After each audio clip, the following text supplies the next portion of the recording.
Everyone, स्वागत है आप सभी का हमारे ऑनलाइन क्लासेस में। और बच्चे यार, देखते देखते हम चैप्टर नंबर 4 की तरफ मूव ऑन कर चुके हैं। यानी कि स्टार्टिंग के 3 चैप्टर आपने फिर से रिवाइज कर लिया है ना।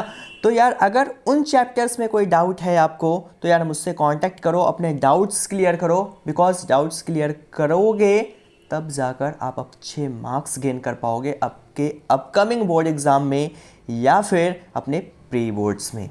तो चलिए, आज की बारी that is all about chapter number 4। जितने कॉन्सेप्ट बन सकते हैं हर एक कॉन्सेप्ट को डिस्कस करूंगा ताकि आप कोई भी क्वेश्चन इजीली कर पाओ। ठीक है, अगर मैं बात करूं इस चैप्टर से वर्ड प्रॉब्लम्स तो पहले ही नहीं आ रहे है ना। तो आ क्या रहा है, तो जो सिंपल क्वेश्चंस है जिसको फैक्टराइज करना है अलग अलग मेथड से वो। और एक सबसे इंपॉर्टेंट और ख़ास बात जो इस साल के एग्ज़ाम में हर हालात में आएगा, जो कि मैं इस वीडियो के बिल्कुल लास्ट में यानी कि आज की क्लास के बिल्कुल एंड में बताऊंगा। एक चीज़ जो हर हाल में किसी भी कीमत पे वो क्वेश्चन आएगा आपके अपकमिंग बोर्ड एग्जाम में। तो ज़रूर देखें पूरी क्लास ताकि आपको हर एक चीज़ क्लियर होते जाए। बट उसके अलावा जो भी चीज़ें आ सकता है इस चैप्टर से, हर एक चीज़ मैं आपको आज की क्लास में बताने जा रहा हूँ। तो चलिए स्टार्ट करते हैं। सबसे पहले कि यार क्वाड्रेटिक इक्वेशंस क्या है, क्यों नाम पड़ा इस चैप्टर का क्वाड्रेटिक इक्वेशन। तो that's because of the factor, और वो फैक्टर कुछ ये है कि देखो यार, आपने देखा चैप्टर नंबर 2 में पोलिनोमियल्स, और पोलिनोमियल में भी जनरली हमने चैप्टर नंबर 2 में बात किया अबाउट द क्वाड्रेटिक पोलिनोमियल। तो क्वाड्रेटिक पोलिनोमियल क्यों नाम पड़ा था उस चैप्टर का, दैट्स बिकॉज द रीज़न कि यार उसमें क्या था कि जो भी इक्वेशन गिवन होता था यानी कि जो भी पोलिनोमियल गिवन होता था उसका फॉर्मेशन कुछ ऐसा था, x² plus bx plus c। But इसी पोलिनोमियल में अगर मैंने लगा दिया 0 तो वो बन गया एक क्वाड्रेटिक इक्वेशन। तो यार ये क्वाड्रेटिक ही क्यों है, ये लीनियर इक्वेशन क्यों नहीं है? इसका रीज़न है, वो रीज़न शायद आप अच्छे से जानते होंगे, नहीं पता तो सुन लो। Because the highest power of the variable of this equation is 2, that's why this equation is said to be your quadratic equation. देखो, जैसे मैंने बोला कि यार अगर इसकी हाइएस्ट पावर, क्या बोला मैंने, हाइएस्ट पावर ऑफ किसकी, तो वेरिएबल कितना है, वेरिएबल क्या होता है, तो जिसकी वैल्यू चेंज होती रहती है यानी कि एक्स वाई जेड ये वाली जो टर्म्स होती है वेरिएबल। उसके अलावा जो होती है कांस्टेंट, और यहाँ पे a b c is the arbitrary constant and x are the variables. तो यहाँ पे वेरिएबल की पावर क्या है, 2 है, यहाँ पे 1 है, यहाँ पे कुछ नहीं है, दैट मीन्स वेरिएबल की पावर 0 है। इट मीन्स कि एक्स की मैक्सिमम पावर इस इक्वेशन में 2, तो that's why highest power is 2। और हाईएस्ट पावर को ही हम नाम देते हैं किस चीज़ का, तो इसी को हम नाम देते हैं डिग्री का। It means degree of this equation is 2 and that's why this equation is said to be your quadratic equation. यानी कि किसी इक्वेशन की अगर डिग्री 2 है तो उसे हम क्वाड्रेटिक इक्वेशन का नाम देंगे। क्योंकि मैंने चैप्टर नंबर 2 में आपको एक बात बताई थी कि यार कोई भी इक्वेशन हो, कोई भी पोलिनोमियल हो, बनता है 2 चीज़ों से। वो 2 चीज़ होते हैं, कोई भी इक्वेशन अगर है तो 2 चीज़ों से बनेगा। दैट इज़, एक होता है उसका कांस्टेंट और एक होता है उसका वेरिएबल। कांस्टेंट यानी कि कोई भी एक नंबर हो सकता है, चाहे वो माइनस में हो या फिर 0 हो या फिर प्लस में हो। माइनस वाले नंबर या प्लस वाले नंबर कुछ भी हो, या फ्रैक्शन में हो, जैसे मान लो कुछ भी, वो कांस्टेंट टर्म है कोई भी नंबर। तो एक वो हो सकता है वेरिएबल, यानी कि जस्ट लाइक कि एक्स है या वाई है या जेड है, इस तरह के जो लेटर्स होते हैं that is basically your variables. और अगर उसने बोल दिया जैसे ए बी सी, आप कहेंगे वेरिएबल है, बट उसने बोल रखा है क्वेश्चन में कि a b c are the arbitrary constant, constant है वो, ठीक है। और इक्वेशन कब बनेगा, जब किसी भी इन दोनों की मल्टीप्लीकेशन के बाद 0 आता है। जैसे कि देखो, कांस्टेंट और वेरिएबल बच्चे आपस में मल्टीप्लाई हुआ, ये बना, ये बना, ये बना, एंड इस केस में और इक्वल टू में लगा दिया 0 तो बन गया इक्वेशन। 0 नहीं था तो पोलिनोमियल। ये छोटी सी चीज़ थी जो आपको याद रखना है। और वो क्वाड्रेटिक बनने के लिए उसकी जो हाईएस्ट पावर है वो 2 होनी चाहिए। सपोज अगर लिखा हुआ a x plus b y plus c, तो हमने नाम दिया लीनियर। क्यों? क्योंकि इसकी हाईएस्ट पावर 1 थी। ये सारी बातें बहुत ही डिटेल में चैप्टर नंबर 2 की जो क्लास थी पहली उसमें बता रखा है। दैट्स वाई अब मैं यहाँ पे मूव ऑन नहीं करूँगा, आगे मूव करूँगा। तो किसी भी इक्वेशन को अगर चेक करना है, द क्वेश्चन इज दैट कि यार check whether any equation is quadratic or not, is quadratic or not. तो कैसे चेक करेंगे? अगर चेक करने आ गया कि चेक करो कि कोई भी जो गिवन इक्वेशन है वो क्वाड्रेटिक है या नहीं है, तो क्या कहेंगे? तो दो चीज़ें आप कहेंगे कि अगर वो इक्वेशन इस फॉर्म में है, किस फॉर्म में, ax² + bx + c, तो क्वाड्रेटिक होगा, यानी कि उसकी जो मैक्सिमम पावर है 2 है तो क्वाड्रेटिक है, अदरवाइज ये नहीं है। तो सिंपली आप देखो, if the degree of that equation is 2 then it is said to be quadratic. तो चलो एक इसी बात पे क्वेश्चन देता हूँ। सपोज मैंने क्वेश्चन दिया आपको कि यार the question is that 2x - 1 into में x - 3 equal to x + 5 and into में x - 1, is this a quadratic? भाई बच्चों के मन में देखते ही फट से आता है कि यार इसमें पावर तो 2 है ही नहीं, the maximum power is not 2, किसकी? तो वेरिएबल्स की, that's why this is not a quadratic. But बाबा ये मल्टीप्लाई में है, पहले इसे सॉल्व तो कर लो, क्या पता हो जाए। पहले इसको सिंपलेस्ट फॉर्म में तो ले जाओ, इस फॉर्म में तो लेकर आओ, सिंपल फॉर्म में, जितना सिंपल कर सकते हो आप। तो देखो मैं क्या करूँगा, मल्टीप्लाई करूँगा, इसको इससे करूँगा तो हो जाएगा 2x² 2x को इससे करूँगा तो प्लस माइनस माइनस 2 3 जा 6x plus minus minus x 1 जा x माइनस माइनस प्लस 3 1 जा 3 equal to x into x, x का स्क्वायर, x इंटू दिस तो x plus 5x plus minus 5 1 जा 5। ध्यान दो जरा, 2x² है, ठीक है, माइनस 6x माइनस x, ठीक है। या फिर मैं कहूँ तो यार देखो यहाँ भी माइनस, दूसरी साइड भी माइनस, सेम नंबर तो कैंसिल हो गया, ओके। अब देखो क्या है, माइनस 6x, ये प्लस 5 इधर आएगा तो माइनस 5x, ठीक है, प्लस 3, ओके। ये माइनस 5 यहाँ आएगा तो माइनस 5, अगर यहाँ आएगा तो प्लस 5, ओके। 5x आ चुका है, ये आ चुका है, बच गया x² अगर यहाँ आएगा तो माइनस ऑफ x², यहाँ पे क्या बच गया, कुछ भी नहीं, यानी कि 0, सबको एक तरफ ले आया मैं, ठीक है। देखो बच्चे क्या बच गया, 2x² में से x² कैंसिल हुआ तो x², 2 थे, एक चला गया, 6x और 5x 11x, minus minus plus होता है, ओके। 5 और 3 8 इक्वल टू में बच गया 0।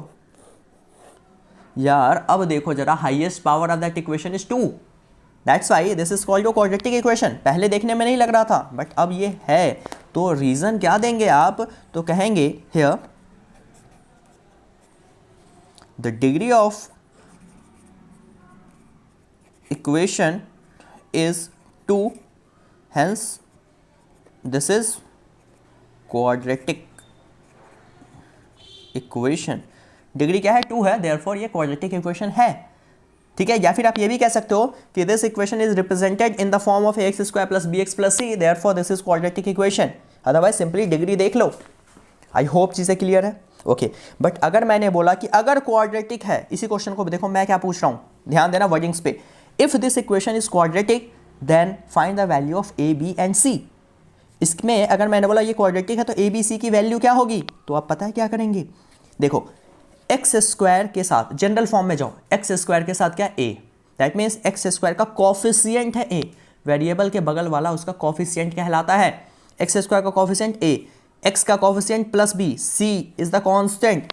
तो यहाँ पे अगर मैंने बोला find the value of a b and c, x² के साथ वाला a होता है, x² के साथ कुछ भी नहीं है तो a हो गया 1, x के साथ वाले को मैंने बोला b होता है, कंपेयर करो दोनों इक्वेशन को, b की जगह पे क्या है -11 तो वैल्यू इज -11, c की जगह पे क्या है +8 तो द वैल्यू इज 8, यानी कि +8, कुछ नहीं है तो प्लस ही है। तो ये भी ध्यान देना, अगर कहीं पे ये पूछूं तो आप ये भी आंसर कर सकते हैं, नहीं पूछा तो सिंपली दिस। आई होप आप कर लेंगे। एक और बता दूं, चलो एक छोटा सा और एग्जांपल ले ही लेते हैं। सपोज मैंने बोला कि इसी में x + 1 का whole square equal to 2 into में x - 3, check whether this is a quadratic or not. तो सबसे पहले इसको सिंपलेस्ट फॉर्म में ले जाओ, तो यार a + b का होल स्क्वायर है तो होता है a² + 2ab + b², okay, equal to देखो 2 into x 2x plus minus minus 2 3 जा 6, सिंपल फॉर्म में ले जाया करो हमेशा। अब ध्यान दो जरा, ये है x², ठीक है, प्लस 2x, ठीक है, +1, ओके, +2 यहाँ आएगा तो माइनस, -6 यहाँ आएगा तो प्लस, सबको एक तरफ ले जाओ, यहाँ 0। देखो x², 2x कैंसिल हो गया, एक प्लस में एक माइनस में, क्या बचा 6 + 1 7 इक्वल टू 0। अब कई लोग कहेंगे ये क्वाड्रेटिक नहीं है क्योंकि ये किस फॉर्म में नहीं है, तो ax square plus b x plus c की फॉर्म में नहीं है, तो कई लोग कहेंगे ये क्वाड्रेटिक नहीं है। बट मैं कहूँगा this is an quadratic equation. इसका रीज़न क्या है? Because the highest power is 2। क्या लिखोगे? द हाइएस्ट पावर या फिर degree of this given equation is 2, therefore this is कैसा इक्वेशन? तो this is an quadratic equation. ये क्वाड्रेटिक है। समझ आई बातें?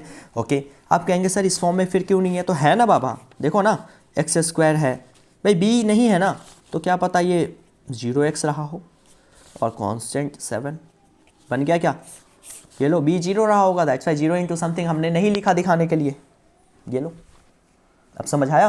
तो अगर मैं इसमें पूछूं ए बी सी की वैल्यू क्या है, तो ए की जगह क्या है? कुछ नहीं है, तो देखो एक्स स्क्वायर है तो इसके बगल वाला 1। ओके, सी की जगह 7, बट बी नहीं है, जो नहीं है वो 0 है, तो बी इज 0। ऐसा नहीं कि बी है ही नहीं, बी 0 है। दैट्स वाई यहाँ पे शो नहीं हो रहा, आपको दिख नहीं रहा। मिस्टर इंडिया सुना है ना आपने, गायब है यहाँ पे। ओके, तो चलो अब जरा आगे मूव करते हैं।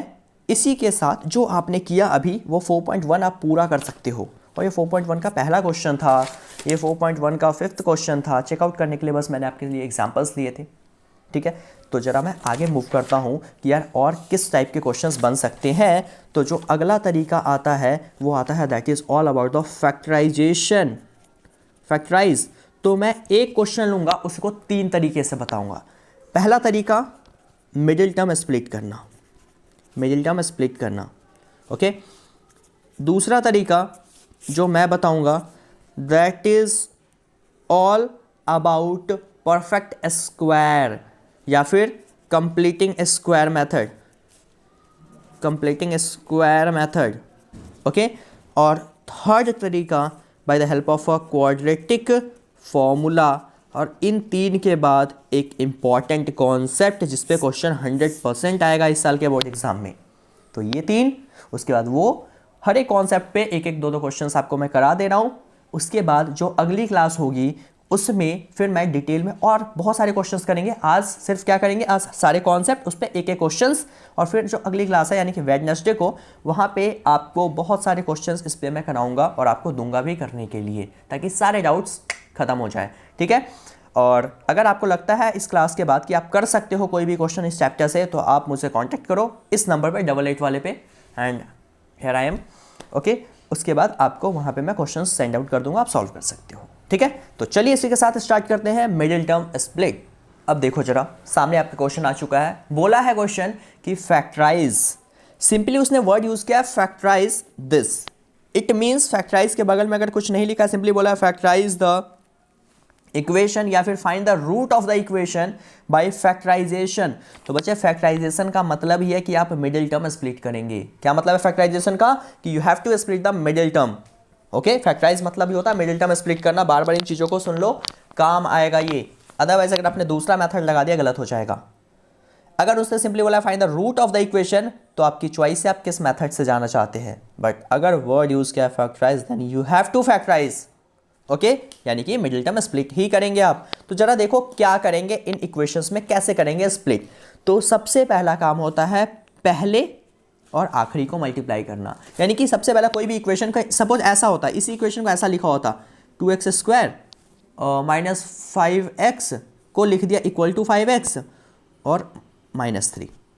तो इस इक्वेशन को कैसे सॉल्व करेंगे? तो सबसे पहले सबको यार एक बेसिक फॉर्म यानी कि इस फॉर्म में लेकर आओ, ax square plus bx plus c equal to 0, इस फॉर्म में लेकर आओ। तो देखो क्या होगा, 2x स्क्वायर अपनी जगह पे है, ये इक्वल टू किस तरफ होना चाहिए, प्लस यहाँ आएगा तो माइनस, ये माइनस यहाँ आएगा तो प्लस, इक्वल टू 0। सबसे पहली काम इस सिंपल वे में आप इसको लेकर आएंगे, जो इसका जनरल फॉर्म है। जब वहाँ आ गया, जब ये चीज़ आ चुका है, तो बढ़ेंगे पहले और आखिरी को मल्टीप्लाई। सपोज x आगे पीछे है तो x को अपनी जगह पे लेकर, और x बीच में होता है, x स्क्वायर वाली टर्म सबसे पहले होता है, c थर्ड नंबर पे होता है। ऑलवेज अरेंज देमसेल्फ, अरेंज कर दिया। आफ्टर दैट हमें क्या करना है, पहले और आखिरी को मल्टीप्लाई करना है। बाबा पहले को मल्टीप्लाई करो, 2 को 3 से किया तो आएगा 6x स्क्वायर। लेकिन ये प्लस में, ये प्लस में, तो ये भी प्लस में ही रहेगा। काम आसान हो चुका है। चलो जरा देखते हैं आगे। कोई ऐसा नंबर जिसको मल्टीप्लाई करने पे 6 आ जाए और उसी को या तो प्लस या फिर माइनस करने पे -5 आ जाए। क्या है कुछ ऐसा? तो बिल्कुल यार, कैसे पता चलेगा? तो 6 का फैक्टर बनाओ। देखो 2 3 जा 6, ठीक है, ओके, 2 3 जा 6 और 3 1 जा। तो जरा ध्यान दो, 2 × 3 6 होता है, बहुत सही, हमें 6 चाहिए मैंने बोला था। और 2 + 3 5 भी होता है। काम तो हो गया यहीं पे। सपोज अगर ये फैक्टर नहीं बनता तो हम देखते हैं 6 का और क्या क्या फैक्टर हो सकते हैं। तो 6 1 जा 6, बट यहीं पे अपना काम हो चुका है, दैट्स वाई इतना डिटेल में हमें जाना ही नहीं। तो क्या हो गया 2x², बट लिखे कैसे? 5 माइनस में चाहिए, तो अगर मैं लिख दूँ -3x और -2x, because minus minus plus, तो -3 -2 -5। और x क्यों लगाया? क्योंकि x² भी चाहिए इसमें, और प्लस में 3 अपनी जगह पे। सिर्फ चेंज किसको करना होता है? बीच वाले को। कैसे चेंज करना है? तो पहले और आखिरी को मल्टीप्लाई, जो नंबर आएगा उसको इस हिसाब से अरेंज करो ताकि प्लस या माइनस किसी एक चीज़ को करने पे बीच वाला नंबर आ जाए, उसी को मल्टीप्लाई करने पे लास्ट का मल्टीप्लिकेशन आ जाए, प्रोडक्ट आ जाए। तो हमारा तो इतना आ चुका है। और जब ये चीज़ें आ गई तो अपना काम क्या है? ध्यान दो, इन दोनों से कुछ कॉमन है क्या? इन दोनों से? तो आप कहेंगे सर अगर आप इसको आगे पीछे लिखते तो यार यहाँ से 2 कॉमन आ जाता, यहाँ से 3 कॉमन आ जाता, काम आसान हो जाता है ना। तो लिख लो ना, इसको 2 आगे कर दो, इसको पीछे कर दो। देखो बात वही रह गया, बट हुआ क्या? हुआ ये कि यार अब इनसे आसानी से कॉमन आ सकता है 2x कॉमन गया, ये बच गया x, माइनस यहाँ पे बच गया ओनली 1। इस पूरे से 3 कॉमन आ सकता है माइनस का, तो बच जाएगा देखो x, माइनस चला गया तो प्लस, और ये प्लस में से माइनस चला गया तो -1। इस पूरे से देखो x -1 कॉमन आ सकता है, ये हमेशा सेम आनी चाहिए, नहीं आ रहा दैट मीन्स आपने कर दी गलती। ओके, ये बच गया 2x और ये बच गया 3 विच इज इक्वल टू 0। अब आपका काम क्या है? एक बार इसको 0 के इक्वल, एक बार इसको 0 के इक्वल। तो एक बार x -1 इक्वल टू 0 और एक बार 2x - 3 equal to 0। x is equal to minus वहाँ गया तो +1, देखो 2x माइनस वहाँ गया तो प्लस, तो x की वैल्यू आ गई 3 और 2 अपॉन में 3/2। एंड ये जो आया दैट आर द रूट्स, तो therefore roots of given quadratic equation are 1 and 3/2। Root of the equation are 1 and 3/2। समझ आया? तो ये चीज़ें आपको इसमें करना, तो जो x की वैल्यू आएगी that are the roots of the equation. दूसरी चीज़ मैं पूछूं किसी भी क्वाड्रेटिक इक्वेशन का मैक्सिमम कितने रूट हो सकते हैं? कई बार लोग पूछ देते हैं कितने जीरोज हो सकते हैं मैक्सिमम, तो देयर आर 2 जीरोज। किसी भी क्वाड्रेटिक के मैक्सिमम 2 जीरोज, किसी भी क्यूबिक के मैक्सिमम 3 जीरोज। ये चीज़ें याद है ना, क्यूबिक है तो 3, जितनी डिग्री उतनी जीरोज, ठीक है। लीनियर के 1, क्योंकि देखो ना x की एक ही वैल्यू आती है, दूसरा y होता है, अलग वेरिएबल होता है, उसका भी एक आता है। क्वाड्रेटिक में 2 वैल्यू आती है, क्यूबिक में 3 आता है। तो ये सारी चीज़ें ध्यान रखें आप, ओके। तो ये हो गया, इसी क्वेश्चन को मैंने कर दिया मिडिल टर्म स्प्लिट से, ठीक है, ओके। इसी क्वेश्चन को अगर मैं करूं एक और मेथड से, किस मेथड से? तो that is by the help of completing square. देखो क्या होगा, ठीक है। तो मैं कह रहा हूं अब दूसरा मेथड मैं इसी में अप्लाई कर रहा हूं, that is called completing square method. Question क्या था? तो क्वेश्चन था 2x² - 5x + 3। इंपॉर्टेंट, अगर मेंशन किया है solve it bye perfect square या फिर कंप्लीटिंग स्क्वायर तो ये मेथड करेंगे। मेंशन नहीं है तो चॉइस आपकी है, सिंपली बार बार कह रहा हूँ फैक्टराइज है तो मिडिल टर्म स्प्लिट कर दो, but solve it by the help of a completing square then कर दो। कुछ मेंशन नहीं है तो जो आपको आता है यार वो लगा दो, सब सही है। देखो क्या करेंगे इसके सॉल्यूशन में। सबसे पहला स्टेप ये कहता है कंप्लीटिंग स्क्वायर कि यार इस पूरे को ना डिवाइड कर दो, पता है किससे? जो x² के साथ है। इट मीन्स x² को अकेला करना है। x² के साथ बच्चे क्या है? 2 है, तो इस इक्वेशन को 2 से डिवाइड। सपोज x² के साथ होता 5, तो मैं इस पूरे को 5 से डिवाइड, जो भी होगा उससे डिवाइड। -2 होता तो -2 से डिवाइड। ध्यान से सुन लो, x² हमेशा पॉजिटिव होना चाहिए और उसके साथ कुछ ना हो, तो डिवाइड, इसे मान लो सपोज इक्वेशन 1 बाई कितना? x² के साथ फिलहाल +2 है तो 2 से, ठीक है, ओके। तो देखो क्या हो जाएगा, ये हो जाएगा 2x² अपॉन में 2 माइनस 5x अपॉन में 2 प्लस 3/2 एंड इक्वल टू में 0/2। आपको पता है 0 बाई समथिंग इज 0, ये रह गया 3/2। ये देखो 2 से 2 कैंसिल, एक्स स्क्वायर और ये हो चुका है -5x और अपॉन में 2 हो गया। एक्स स्क्वायर ये 5/2 हो गया, 3/2 हो गया और ये 0x² अकेला हो चुका है। इतना कर दिया सबसे पहला स्टेप। तो आगे क्या इनिशिएट करना है? तो इनिशिएट ये करना होता है हमें कि देखो x² को ऐसे लिख दो, बहुत सिंपल है, स्टेप्स याद रखो। x² को ऐसे रख दो, उसके बाद -5/2x को भी ऐसे ही रख दो, ओके। उसके बाद कर दो एक बार प्लस और एक बार माइनस, ठीक है। क्या करो, एक बार प्लस एक बार माइनस, और +3/2 को भी ऐसे ही रख दो = 0। समझ आया क्या किया? x² ये ऐसे कैसा, ये अपनी जगह, और एक बार प्लस और एक बार माइनस। बट इसमें करना क्या है, x के साथ कुछ दिख रहा है आपको, नंबर देखो बस, प्लस माइनस छोड़ो, x के साथ क्या नंबर है 5/2, 5/2 यहाँ भी 5/2, ठीक है। दोनों में मल्टीप्लाई, दोनों में मल्टीप्लाई, कितने से? तो हाफ से, हाफ से, फिर दोनों का स्क्वायर। समझ आया क्या किया? इसको ऐसे लिखा, इसको ऐसे लिखा, इसको अपनी जगह पे ऐसे लिखा, 5/2 उसको हाफ से मल्टीप्लाई, 5/2 उसको हाफ से मल्टीप्लाई, उसी को एक बार प्लस एक बार माइनस और उसका स्क्वायर। सिंपल। बस यार यही स्टेप है, यहीं पे अगर सही हो गया, गलती यहीं होती है, अगर ये सही हो गया तो सब कुछ सही हो चुका है। अब तो कोई मतलब ही नहीं है किसी चीज़ से। अब बहुत सिंपल है चीज़ें, पता है क्या करना है, x² ऐसे का ऐसा, ठीक है। एक स्टेप और, ये देखो 5/2x, ओके। हमेशा प्लस वाले को यहीं रहने दो, प्लस वाले को सॉल्व करो जरा, कितना आएगा? तो 5/4, 4 इसका होल स्क्वायर, स्क्वायर मत खोल देना, गलत हो जाएगा सब कुछ। 5/4 का होल स्क्वायर, ठीक है, ओके। अब दे दो =, ये माइनस अगर वहाँ गया तो प्लस, देखो 5/2, इसका स्क्वायर उधर चला गया, ठीक है, 2 और इसके बाद +3/2 वहाँ गया तो -3/2। प्लस को हमेशा यहीं रहने दो जो आपने एक्स्ट्रा मल्टीप्लाई किया है, बाकी को दूसरी तरफ भेज दो।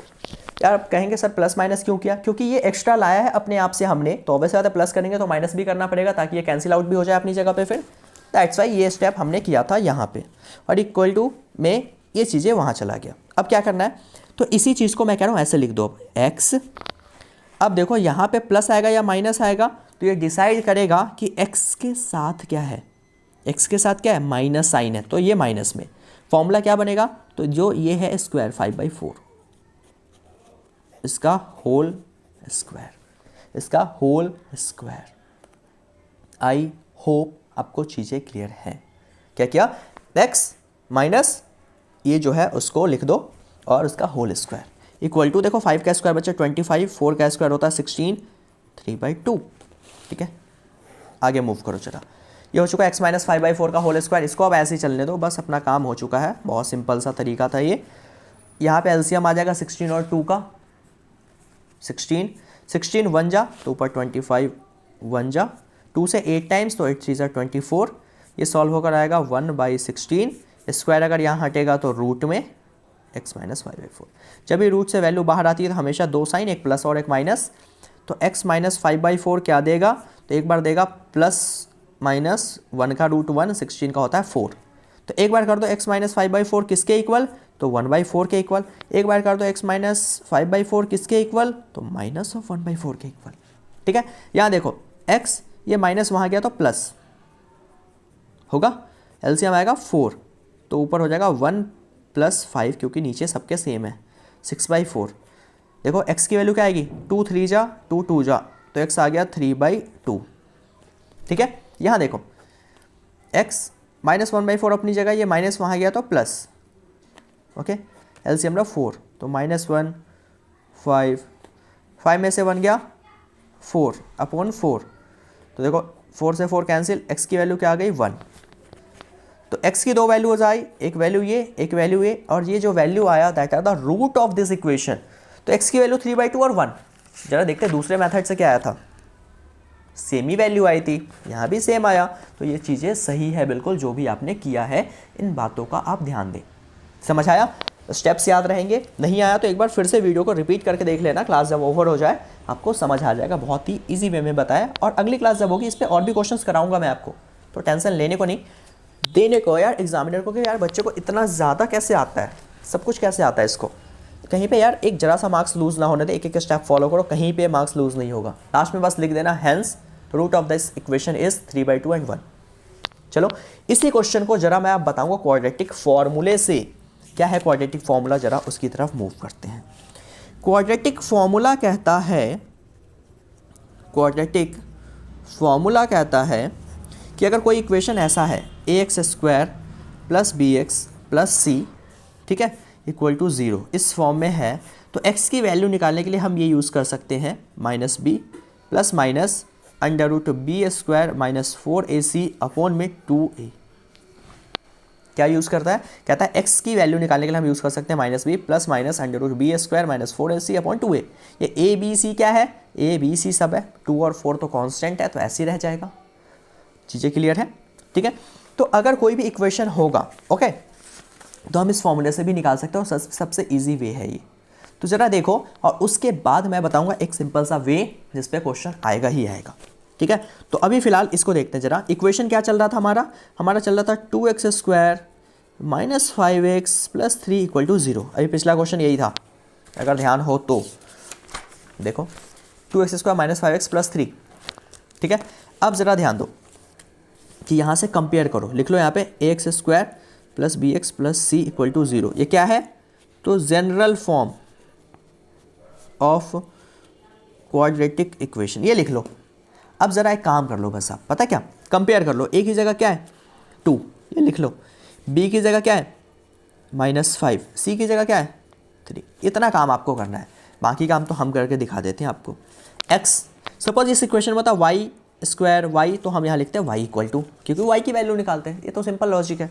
तो y x देखो -b, तो माइनस तो क्वेश्चन में फॉर्मूले में होता है, और b कितना है -5, तो फिर से ब्रैकेट में -5। जब भी माइनस हो तो ब्रैकेट जरूर लगाओ, प्लस माइनस √b², b कितना है देखो -5, ठीक है। फिर होता है -4a, a कितना है बच्चे 2, c कितना है 3 अपॉन में 2a, a कितना है 2, माइनस माइनस प्लस, ठीक है। 5 का स्क्वायर 25, माइनस का स्क्वायर प्लस, 4 2 = 8, 8 3 = 24, बट माइनस में ध्यान देना चीज़ें, अपॉन में 2 2 = 4, that is the value of x। देखते जाओ अभी, x = 5 प्लस माइनस, देखो 25 में से 24 गया तो बचा रूट में 1 अपॉन में 4। आपको पता है यार 5 तो ठीक है, प्लस माइनस 1 का रूट 1 ही होता है, अपॉन में 4।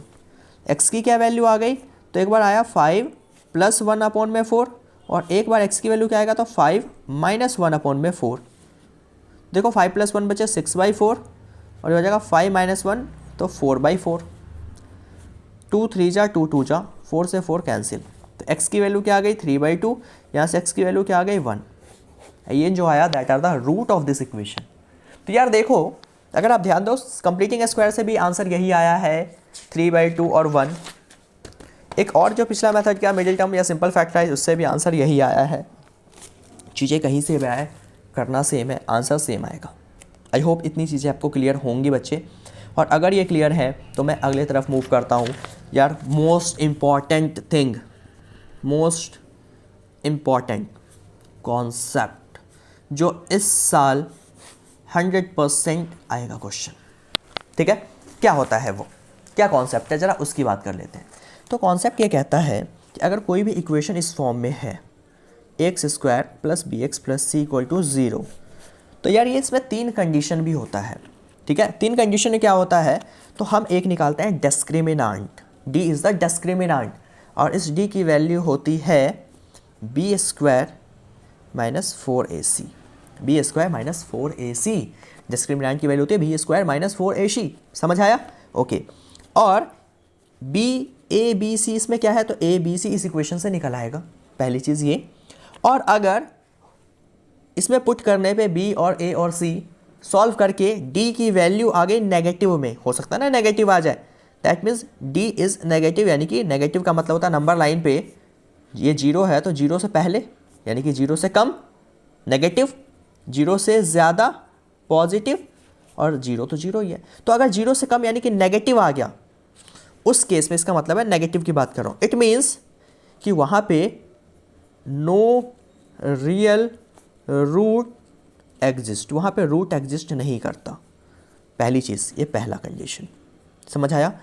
और अगर आपने सॉल्व किया और डी बिल्कुल आ गया 0 के इक्वल, बिल्कुल 0 ही आ गया सॉल्व करने के बाद, इसमें वैल्यू पुट आउट करने के बाद, इस केस में real and equal root exist, real and equal root exist, वहाँ पे रूट एग्जिस्ट करता है बट वो भी रियल और इक्वल, ठीक है। और तीसरा, दैट मीन्स इसका क्या मतलब है इक्वल का, इट मीन्स एक्स की दो वैल्यू आएंगी ना, एक्स की जो वैल्यू आएगा वो एक ही वैल्यू आएगा, या फिर दोनों के दोनों वैल्यू सेम होगा, और एक वैल्यू भी आ गया, इट मीन्स दूसरा वैल्यू भी वही है, ये मतलब है। और अगला है डी इज़ ग्रेटर देन 0, इसका मतलब है कि वो पॉजिटिव नंबर की बात कर रहा है, 0 से ज़्यादा, 1 2 3 4 अप टू इन्फिनिटी, कुछ भी, चाहे फ्रैक्शन में ही क्यों ना हो, दैट मीन्स 0 से ज़्यादा। उस केस में रियल एंड डिस्टिंक्ट कह लो, डिस्टिंक्ट का मतलब होता है डिफरेंट, रूट एग्जिस्ट, यानी कि रूट तो एग्जिस्ट करेगा बट वो इक्वल नहीं होगा, यानी कि x की दो अलग अलग वैल्यूज आएंगी, जस्ट लाइक दैट अभी आपने पीछे किया था, ठीक है ना, कि अगर वो पॉजिटिव नंबर है तो इक्वल रूट्स उसके नहीं आएंगे, उसके डिफरेंट रूट्स आएंगे। ये छोटी छोटी बातें आपको ध्यान रखनी है, ठीक है। ये तीन कंडीशन, इन तीन कंडीशन पे क्वेश्चन आएगा। जरा देखो कैसे क्वेश्चंस आएंगे, तो मैं एक करके दिखाता हूँ आपको। देखो आपका जो लास्ट एक्सरसाइज है, मोस्ट इंपॉर्टेंट क्वेश्चन नंबर 1 और खासकर क्वेश्चन नंबर 2, ठीक है ना, क्वेश्चन नंबर 1 और क्वेश्चन नंबर 2, तो इन दोनों को ढंग से कर लेना आप, बाकी मत करना, ठीक है। 1 और 2 सारे क्वेश्चंस कर लेना, इस बेस पे मैं और भी क्वेश्चंस आपको कराऊंगा अगली क्लास में प्रैक्टिस। अभी मैं एक एक करके दिखाता हूँ।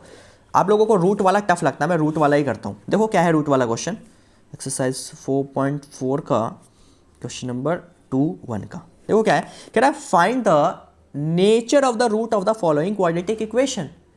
नेचर निकालना है, तो नेचर जब भी बोले तो नेचर इसी से निकलता है, okay. If the real root exist, अगर रियल है तो रियल और रियल दोनों रियल है, दैट मीन दोनों में से अगर कोई भी है, या तो डी की वैल्यू 0 आ जाता है या डी की वैल्यू ग्रेटर देन 0 आ जाता है, तो फाइंड करो रूट्स, तो उसके रूट्स भी फाइंड आउट करो। तो इक्वेशन सेकंड वाला है क्या, 3x² - 4 √3x + 4 = 0। क्वेश्चन अगर बोल दे कि रूट एग्जिस्ट करता है या नहीं करता, या फिर you have to find the nature of the root, तो हमेशा यही चीज़ निकालना है, ठीक है। तो सबसे पहला स्टेप लिखो कि general form of quadratic equation, general form of quadratic equation. General form क्या होता है, तो जनरल फॉर्म आप बहुत अच्छे से जानते हैं, ax² + bx + c = 0, ठीक है। सबसे पहला काम, तो देखो यार कंपेयर करो, a की वैल्यू कितना आ गया 3, b की जगह पे क्या है -4 √3, और c की जगह पे क्या है बिल्कुल 4 है। a मिल गया, b मिल गया, c मिल गया। जब ये आ गया तो अगला स्टेप आपको क्या इनिशिएट करना है, तो आपको निकालना है d। जब भी नेचर निकालना हो you have to find the d। d होता है b², b है -4 √3 का स्क्वायर, फिर आता है -4 a है बच्चे 3, c है बच्चे 4। देखो माइनस का स्क्वायर तो प्लस, कोई भी पावर अगर इवन है तो हमेशा माइनस प्लस बन जाता है, प्लस तो प्लस रहेगा ही, पावर ऑड होने की केस में माइनस माइनस ही रहेगा। देखो 4 का स्क्वायर 16 √3 का स्क्वायर 3, माइनस 4 4 जा 16, 16 3 जा 48, 16 3 जा ये भी 48 और ये भी 48, दोनों कैंसिल हो गया तो आंसर 0। डी क्या आ गया 0, तो कैसा इसका नेचर है, तो लिखोगे hence root of this quadratic equation is real and equal, real and equal, ठीक है। रूट कैसा एग्जिस्ट करेगा, तो रियल एंड इक्वल। और जब अगर रियल और इक्वल रूट एग्जिस्ट करता है तो उसने बोला है रियल अगर है तो you have to find them, equal हो या ना, रियल है ना, तो अगर रियल रूट एग्जिस्ट करता है यू हैव टू फाइंड, यानी कि एक्स की फाइंड का मतलब है एक्स की वैल्यू भी निकालो। तो चलो देखते हैं एक्स की वैल्यू कैसे निकालेंगे। तो भाई जब ये निकाल रहे हो आप, जब हम चेक कर रहे हैं, तो आप सिंपली लगाओ क्वाड्रेटिक फार्मूला। क्यों करोगे फैक्टराइज, क्यों करोगे मिडिल टर्म स्प्लिट, कुछ नहीं, सिंपली लगाओ क्वाड्रेटिक फार्मूला। तो लिखो क्वाड्रेटिक फार्मूला।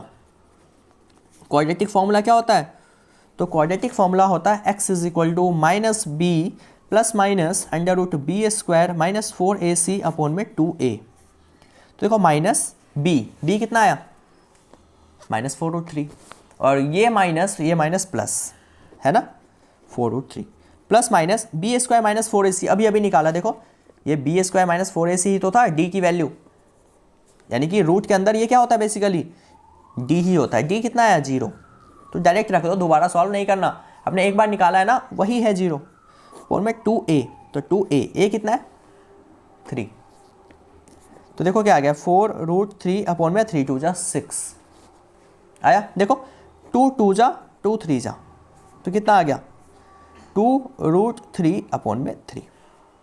एंड x की जो ये वैल्यू आया दैट इज द आंसर, यानी कि this is the root of this equation. x is equal to 2√3 upon में 3 is the root of that equation. ठीक है, अब देखो कई लोग कहेंगे यार कि सर पीछे आंसर है ना ऐसा कुछ है ना, तो यार आप सिंपली ध्यान रखो कि नीचे रूट मत लाओ। अगर आप चाहो तो ये आ सकता है, पता ना कैसे। देखो नीचे 3 है, 3 को लिख सकते हैं ना √3 इंटू √3 लिखेंगे ना, ऊपर 2√3 है, इससे ये कैंसिल हो गया 2/√3। आई होप समझ आ गया चीज़ें। तो इतना ना करके आप इतना छोड़ दो, बहुत सही। नीचे रूट नहीं आए, मेरे लिए नीचे रूट ना होना चाहिए, बिकॉज नीचे रूट का मतलब यार फिर दिक्कत करेगा। क्यों, पता है ना रूट इरेशनल होता है, और हम उसको उस फॉर्म में क्यों रिप्रेजेंट करें। सिंपल ये आ चुका है, दैट इज़ द आंसर। नीचे अगर रूट आता है तो आप उसको रेशनलाइज कर दो, अदरवाइज सिंपली इट मीन्स कि ये इसका आंसर है। ठीक है, तो बट यार क्या यही आंसर है? क्वाड्रेटिक के 2 आंसर होते हैं, 2 इक्वेशन, 2 जीरोस निकलते हैं, 2 रूट्स निकलते हैं, तो देयरफॉर रूट्स आर क्या क्या आएगा रूट्स 2√3 अपॉन में 3 एंड दूसरा भी 2√3 अपॉन में 3। बोलो क्यों सर 2 बार एक ही वैल्यू क्यों लिखा? क्योंकि आपने d की वैल्यू 0 निकाला था, d की वैल्यू में रियल एंड इक्वल रूट, मैंने बताया था ना कि x की 2 वैल्यू इक्वल आती है, आएगा एक ही बट वही दोनों वैल्यू होगी। दैट्स वाई x की 2 वैल्यू है, दैट्स वाई हम यहाँ पे 2 बार रिप्रेजेंट कर दिए उसको। इतना ज़रूर करना। आई होप चीज़ें क्लियर है, कर लोगे बाकी चेकआउट। अगर सपोज वो आ जाता नेगेटिव नंबर, सॉल्व करने पे d आ जाता नेगेटिव, यानी कि नो रियल रूट एग्जिस्ट, तो उस केस में ये सॉल्व आगे नहीं करते, यहीं पे छोड़ देते। बट अगर रियल है, भले ही वो पॉजिटिव आए या 0 आए, you have to solve it out. Okay, जब इतना हो गया तो एक आज का लास्ट क्वेश्चन जो मैं बताने जा रहा हूँ आपको, ऐसे ही क्वेश्चन आएंगे जो मैंने बोला था ना कि 100% आएगा वैसा क्वेश्चन। वो क्वेश्चन कुछ ऐसा है, देखो क्या है 2x² + kx + 3। और हाँ, इसके बाद एक क्वेश्चन और कराऊंगा यार, एक चीज़ तो मैं मिस ही कर गया अभी कराना, वो भी कराऊंगा। देखो 2x² + kx + 3 = 0। ठीक है, अब देखो उसने बोला है कि find the value of k for each of the following quadratic equation so that they have 2 equal roots. 2 equal roots, 2 equal roots का मतलब है, लिख दो, for 2 equal roots. 2 equal roots के लिए कंडीशन क्या होता है? दैट मीन्स कुछ ऐसा कह रहा है, कंडीशन लगाओ। उसने बोला ना find the value of k and all, उसने बोला 2 इक्वल रूट, जैसे चैप्टर 3 में पैरेलल, कंसिस्टेंट, ये कंडीशंस थे, इसी भी तरह से इस चैप्टर में ये कंडीशन है। तो रियल एंड इक्वल रूट्स दोनों इक्वल है, यहाँ पे रियल है बट डिफरेंट है, उसने बोला इक्वल, तो 2 इक्वल रूट्स इस केस में, यानी कि d की वैल्यू 0 होगी। तो for 2 equal roots d is equal to 0, तो d की वैल्यू होती है b² - 4ac = 0। तो यहाँ से कंपेयर करो, b a कितना है बच्चे, a की जगह पे है 2, b की जगह पे कितना है x के साथ वाला यानी कि k, c की जगह पे कितना है 3। तो यार इस इक्वेशन में b की जगह रख दो k उसका स्क्वायर -4a की जगह रख दो 2, c की जगह रख दो 3 = 0, k² -4 2 8 8 3 24 = 0, k² -24 वहाँ गया तो +24, समझ आया। और स्क्वायर अगर दूसरी तरफ जाता है उस पर तो रूट में, और रूट से जब भी वैल्यू बाहर निकलती है तो देयर आर 2 वैल्यूज प्लस और माइनस। हमेशा याद रखो, वो बोले या ना बोले आपको करना है अपना काम। ठीक है, अब यार रूट 24 तो छोड़ नहीं सकते, 24 एग्जैक्ट रूट होता नहीं है, तो उसके फैक्टर्स बनाओ। देखो 2 से 12 टाइम्स, 2 से 6 टाइम्स, 2 3 जा 3 1 जा, है ना। देखो लिख दो इसको, एक पेयर है ना, बाकी 2 और 3 ऐसी। आपको पता है कि जब भी रूट से बाहर वैल्यू निकलती है, पेयर वाला एक चीज़ बाहर आता है, तो एक 2, इसके बदले एक 2 बाहर, अंदर क्या बच गया 2 × 3 यानी कि 6। तो k की वैल्यू क्या आ सकती है, +-2√6, यानी कि k की वैल्यू या तो 2√6 होगा या फिर k की वैल्यू -2√6 होगा। समझ आया? तो ये चीज़ें आपको याद रखना है, 2 वैल्यूज़ आ जाएंगी k की। ठीक है, तो बच्चे ये कर लोगे इसमें। And the one last concept जो यार इंपॉर्टेंट था, जो मैं बताना था मुझे, पेपर की दृष्टि से भी, पेपर के लिए भी इंपॉर्टेंट था, जरा मैं वो बता दूं। आता है वैसा क्वेश्चन बहुत ही बार, और इस बार भी आएगा, और इसमें कन्फ्यूज़न भी होती है। बच्चे आप लोग पता क्या करते हो, आप लेट कर देते हो इस क्वेश्चन को, जस्ट लाइक कि ये पता है किस चैप्टर का क्वेश्चन है, क्वाड्रेटिक इक्वेशन का क्वेश्चन है, सॉरी लीनियर का क्वेश्चन है, बट ये लीनियर वाले कॉन्सेप्ट से नहीं होता। देखो क्या है, 1/x+4, ठीक है, minus of 1/x-7 which is equal to 11/30, ठीक है ना। मैंने सपोज ये क्वेश्चन दे दिया, क्या दिया, 1/x+4 minus 1/x-7 is equal to 11/13। अब मैंने इसको बोला you have to solve it out and find the roots of that equation, find the root, ठीक है, रूट बोला निकालने को, या फाइंड द क्वाड्रेटिक। जब भी ऐसा आ जाए आप पता क्या करते हो, 1 में जैसे दिखा आप लेट कर देते हो 1 में दिस इक्वल टू यू, 1 में this is equal to we, but वो गलत है ना बाबा। क्यों गलत है, देखो वो यू और वी लेट करते हैं चैप्टर नंबर 3 में, तो आप कैसे पहचानेंगे चैप्टर 3 का क्वेश्चन है या 4 का क्वेश्चन है। तो यार देखो चैप्टर 3 में जब ऐसा अपॉन वाला आता है तो वहाँ पे 2 अलग अलग इक्वेशन होते हैं, कि यहाँ पे एक ही इक्वेशन होगा, पहली चीज़ ऐसी पहचान जाओगे। दूसरा, उसमें यार 2 वेरिएबल्स होते हैं, एक्स और वाई, यहाँ पे एक ही वेरिएबल है, या तो सिर्फ एक्स या तो सिर्फ वाई या तो सिर्फ जेड, कुछ भी एक होगा। देखो एक्स है दोनों में, समझ आया। तो दैट्स वाई इसको हम लगाएंगे कौन सा कॉन्सेप्ट, चैप्टर नंबर 4 का कॉन्सेप्ट। कैसे, तो देखो सबसे पहले इन क्वेश्चंस में एलसीएम ले लो, एलसीएम, ठीक है, हमेशा जब भी फ्रैक्शन दिखे तो एलसीएम, चाहे फ्रैक्शन एक में हो या दोनों में हो, एलसीएम। x+4 से ये गया, और तो बचा क्या, इससे इसको डिवाइड करो, ये चला गया, बचा x-7, x-7 बन जाए x-7, बीच में आता है माइनस, ठीक है। अब ध्यान दो x-7 से ये चला गया, क्या बचा x+4, बीच में माइनस है, दैट्स वाई इसको ब्रैकेट में x+4 बन जाए x+4, 11/30 अपनी जगह पे, ठीक है, 11/30 रहने दो। नीचे क्या है, x+4 x-7 ऐसे ही रहने दो, ठीक है। ऊपर देखो x-7 ब्रैकेट से बाहर निकालो, -x, ये 4 था, plus minus minus 4, sign change हुआ। देखो ध्यान से, x और x कैंसिल, ये बच गया -11 अपॉन में इसको multiply, x into x, x², x into 7, 7x, 4 into x plus 4x plus minus minus 7 4 28 equal to में चल रहा है 11/30।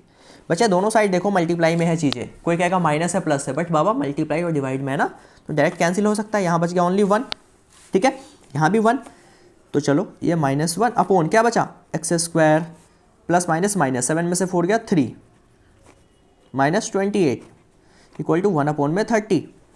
ध्यान दो क्रॉस मल्टीप्लाई, 30 बन जा 30 बट माइनस में, ये हो गया x² -3x -28, है ना। अब देखो x² -3x -28 और ये -30 यहाँ आएगा तो +30 इक्वल टू 0। इक्वेशन क्या बच गया, x² -3x plus minus minus बच गया 2x इक्वल टू 0। जब ये आ गया तो यार इस चीज़ को आप सॉल्व कर सकते हो ना। अब तो किसी भी क्वाड्रेटिक इक्वेशन लगा कर, यानी कि फैक्टराइज कर लो, मिडिल टर्म स्प्लिट कर लो, जो मर्जी कर लो, इसको अब आप सॉल्व कर सकते हो। मैंने 3 मेथड बताए हैं, तो यहाँ से सॉल्व करके x की 2 डिफरेंट वैल्यूज़ आएंगी, x की 2 डिफरेंट वैल्यूज़ आएंगी, जो भी वैल्यू आएगा that is the answer of this question, that is the answer of this question, ठीक है। वो रूट्स निकाल लोगे। अब आप खुद करोगे। मेन स्टेप मैंने बता दिया क्या इनिशिएट करना है इसमें। जब भी फ्रैक्शन में दिख जाए, चाहे वो फ्रैक्शन 1 में हो या 2 में हो, you have to take out the LCM and solve it out, ठीक है। 4.3 का ही ये क्वेश्चन है, देख लोगे 4.3 के लेफ्ट साइड में जो पेज है टॉप क्वेश्चन है, उस पर सेकंड क्वेश्चन है, ठीक है। तो इसको कर सकते हो। और बाकी मैं बार बार कह रहा हूँ, अगली क्लास जब होगी मैं और क्वेश्चंस इसके प्रैक्टिस करवाऊंगा आपको, अलग अलग मेथड से जितने भी टाइप्स के क्वेश्चन बन सकते हैं। और अगर आपको पहले से चाहिए कि अब आपको आ चुका है चैप्टर, क्योंकि हर एक कॉन्सेप्ट मैं आपको बता चुका हूँ, तो आप मुझसे कॉन्टैक्ट कर लो इस नंबर पे, I will send you questions for practice, okay. तो चलो इसी के साथ बच्चे आज की क्लास ओवर करते हैं। आई होप चीज़ें क्लियर है। अच्छी लगे वीडियो लाइक करो, सब्सक्राइब करो, कमेंट करके जरूर बताओ। मिलेंगे अपनी अगली वीडियो में जहाँ पे हम आगे करेंगे questions. Thank you so much for watching this.